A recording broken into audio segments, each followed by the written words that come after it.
All right, that's going to bring me into some more Julio Jones adjacent news. So we've seen other wide receivers like lobbying, right? AJ Brown's doing TikTok videos telling Julio Jones why he needs to be with the Tennessee Titans. We have seen DeAndre Hopkins, sending the cryptic Twitter messages and actively saying, I would restructure my contract if you could get Julio Jones in this building.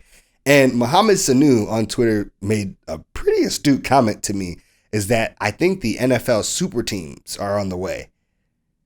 Run or pass on NFL players starting to create their own super teams? I'll run real quick. I don't think it's a thing. The NFL players do not have nearly as much power as NBA players do, neither in the short nor the long term. You have less guaranteed money, higher risk of injuries. There are more variables on every team to being a super team and being good. Remember the Eagles team a while back who had Mike Vick, and they had signed Nnamdi Asomugha and a bunch of people, and they were supposed to be a super team. And I'm not talking about the GM puts together a super team. I'm talking about however back channel players grouping up together to play somewhere. I just think however it happens, in the nature of the NFL, the more complexity to every play, every snap, there are more people who are involved and that have to make a good play. If you're a good running back, you need the offensive line to do their job. If you're a wide receiver, you need the quarterback, the O-line, the running back, everybody to do their job, and maybe a cornerback to slip to be able to do your thing. And so I don't think there will be super teams created by players. I don't think players have as much power to force their way out in the NFL.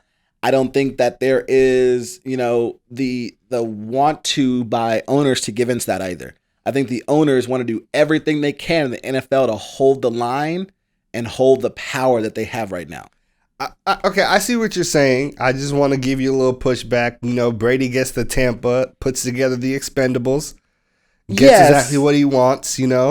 Rodgers isn't getting what he wants. Now he's trying to force his way out. We saw Deshaun Watson recently do the same thing. But I think the Brady thing is him and the team working together. I think he came there. You don't think the Cavaliers and Braun? Oh, no. I think some teams actively don't work with their star player. And some teams do. Yeah. Right? LeBron, we've talked about for years, LeBron just trading niggas away like chess pieces to build his perfect team that he could take to the finals every year. Yes and no. So I think that in some cases, teams are better at working with their star player.